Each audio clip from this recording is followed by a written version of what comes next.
Good evening again, everyone, and I would like to praise the Lord for another year of my life. And I would like to thank you all for coming and making this possible.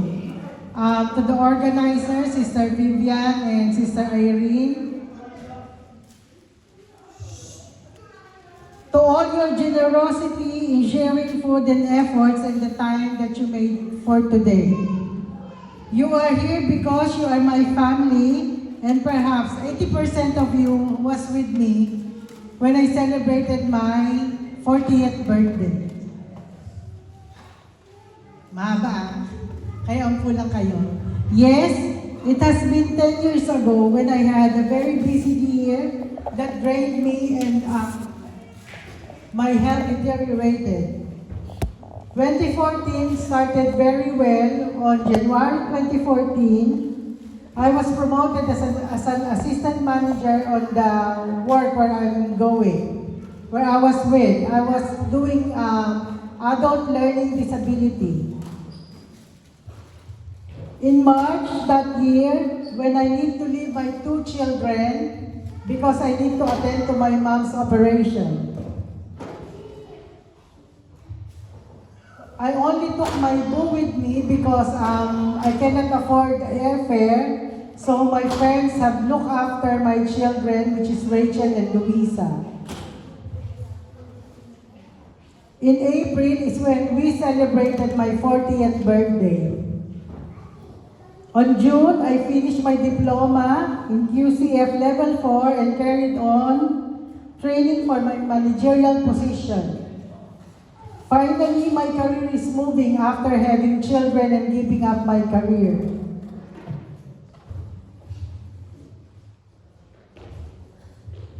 On that August as well, I traveled with my family in Italy, in Venice and Milan to celebrate James's birthday. September, I had a weekend trip as a mommy's break with my girlfriends in Prague. Then I juggled work, organizing baby showers, birthdays, which aged from 1, 7, 18, 15, and the lot. Even Christmas programs I emceed and host. I found my passion on this craft. Yes, I really enjoyed what I was doing. Everything's going smoothly, according to my plan. Though I had headaches, thinking that I'm just lack of sleep because I used to work at nights, I ignored those headaches, thinking that it's because I was working too hard from 3 to 4 nights a week with 1 office day every week.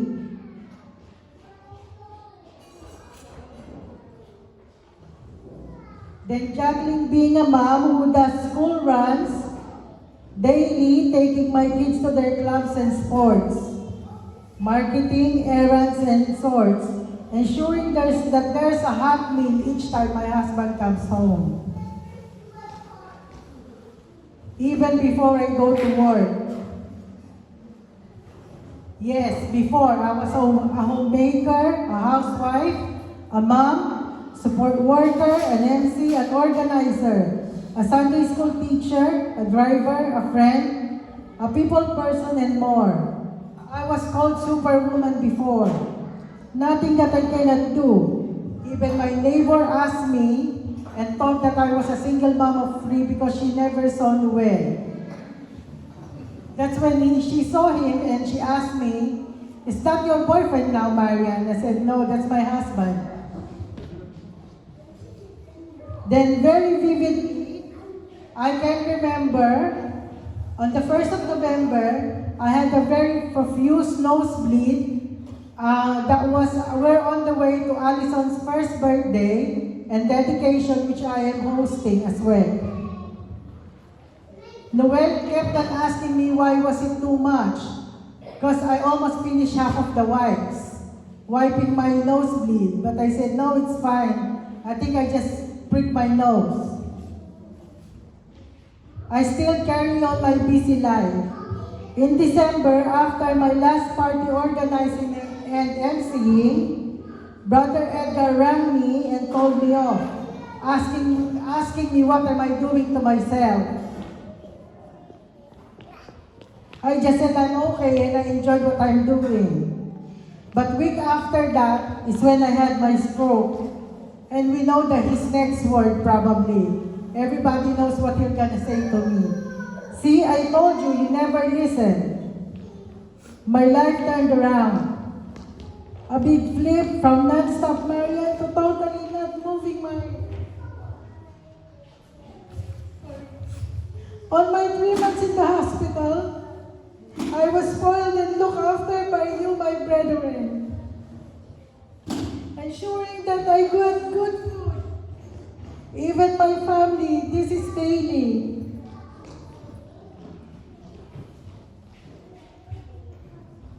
Even though I was on a soft diet, and I was struggling to swallow, you never let me and still kept on bringing me food. And finally, when I refused to eat, the doctors were worried about me because I suddenly lost weight. And they need to speak to Sister Grace to speak to you that you can bring me some Filipino food already because I was not eating and they were about to put my NG because I even refused, even 46.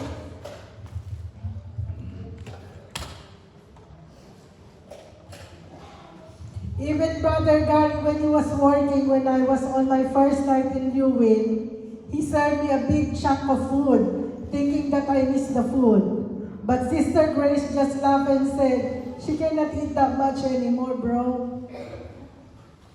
Things happened and twisted a lot. The food was overflowing. I had been your bantik lang each time you go to and from work.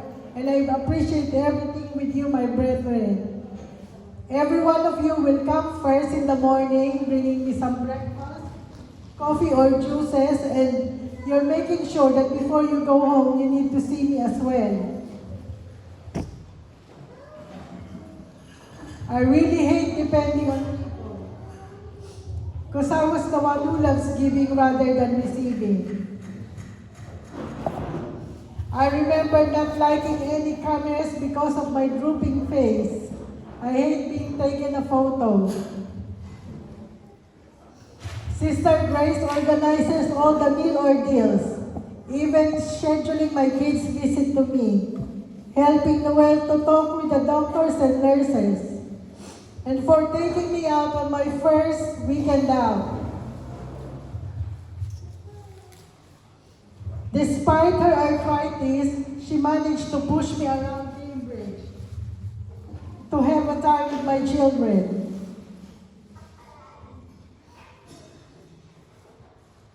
Then the reality kicked in. I was trying to reach some clothes on the rails and I cannot reach them.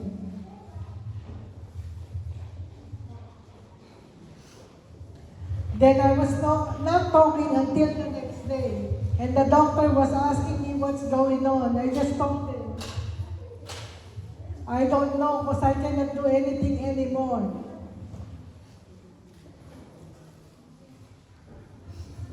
I believe that the doctors can cure, but my Lord could heal. When I was low, I kept on hearing Sister Irene's word to me. Just read your Bible and saturate your mind on the word of the Lord and His promises. Thinking around because that I was so blessed, when I look around on my bay, I could see people who had craniotomy because of their stroke. I was telling myself, I'm still blessed because I didn't have that operation and my head is still fine and in shape.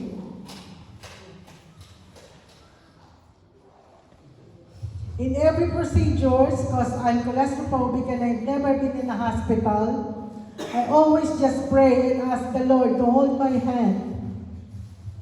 Even on my angioplasty, not angioplasty. Ate Wing visited me that time after that procedure.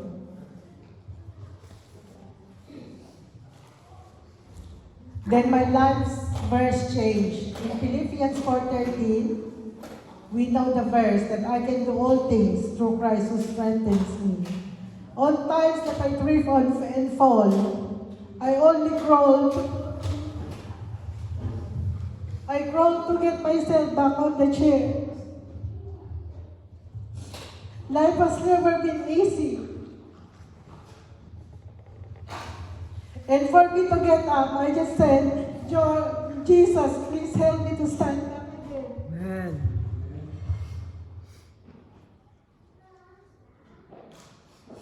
My boys have been a big help on lifting me up.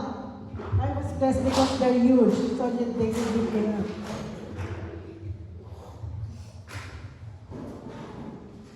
Thank you, Sister Gia, for making sure that I got food after each service. I appreciate it.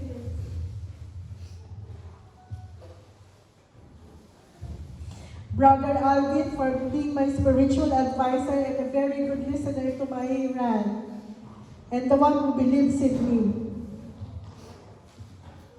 I know I am your generic Nina, from wedding to the babies to the little children, and I appreciate your trust, everyone. Thank you, Sophie, for smiling at me and giving me a big kiss every Sunday morning. Thank you, Gabby, for checking on me all the time, even when you're on holiday, asking if how I am. Everyone who takes time to chat with me and talk with me after service, I appreciate you all, my dear brethren. My Haverhill family, mga Mars, mga sis, mga bro, the youths, the LG, it won't be all easy without you for my recovery.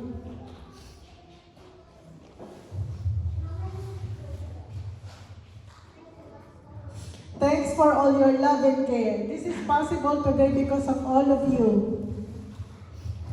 In James 1:12 says, "Blessed is the man who perseveres when under trial, because he stood on the test. He will receive the crown of life that God has promised to those who love Him." The journey has been harder and longer than you think, but I never let people think that I'm hopeless and helpless. Even when it's too difficult and hurting, I only ask Him, His guidance on this long journey.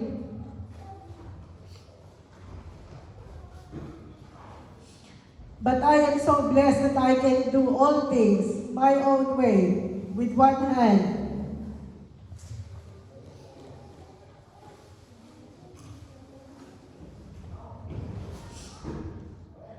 I thank my daughter for making me feel and for being me all the times that I cannot be me for my children and my family.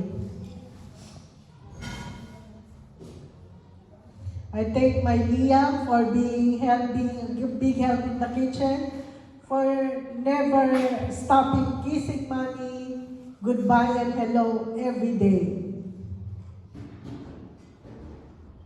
And my boo, my caring, gentle giant James, who's always there to support me.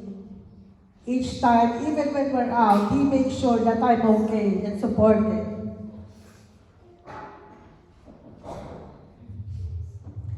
To Sister Mirna and Sister Kathy for giving their front seat each time I ask them for a lift.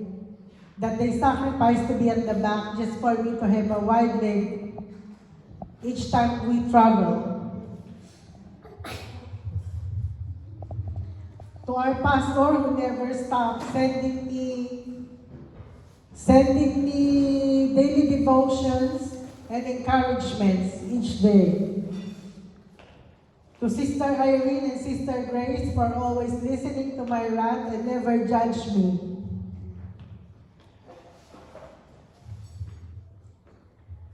Thank you to my husband, Ben. Thank you very much. Thank you for that you never left me despite I've told you that you would leave me after my And you said that's not how a couple should be. Despite my tantrums and being bipolar at times, thank you also for paying for my holidays each time I want to go out of the country. And being a good provider to our family, and I love you very much.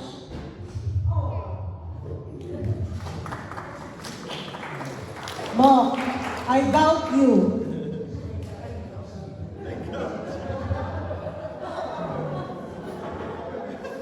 I doubt you, Ben. Got me too. My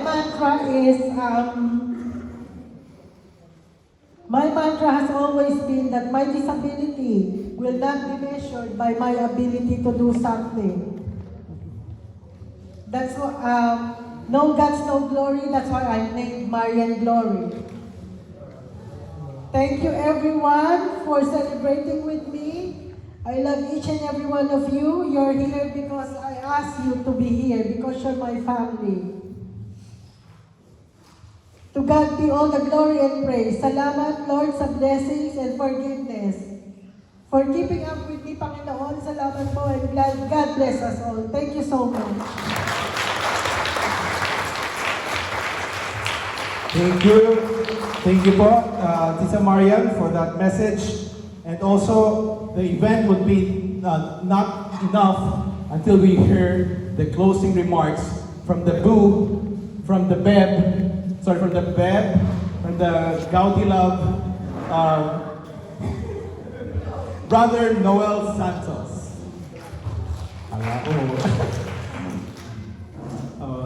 Okay, I couldn't express more enough na sa inyo po lahat. And to top all of those words na sinabi po niya, na sinabi ni especially na aking Mrs. Marian, I would like to give glory to the only one, give praise sa ating pong Panginoon, and without Him, and wala po kayong lahat dito, na siya lang po nagbigay ng generous na kapamilya, kapuso. Ano po, thank you for having a family, a UCC family, and I really praise God, and without you, brethren, nagbibigay ng encouragement, ano po, tunay na no man is an island, and nagbibigay sa tuwi-tuwi na encouragement, especially kay Marian. And I think Marian is not only 50 years old now. She's, I think to sum it all up, she's 250 years old. She's celebrated 5 times already. Sana all na, no? Ma-celebrate ng birthday. Anyway, thank you everyone. Thank you sa lahat po, and sa lahat ng inyo pong effort, and I really praise God, and that's it. And to God be the glory.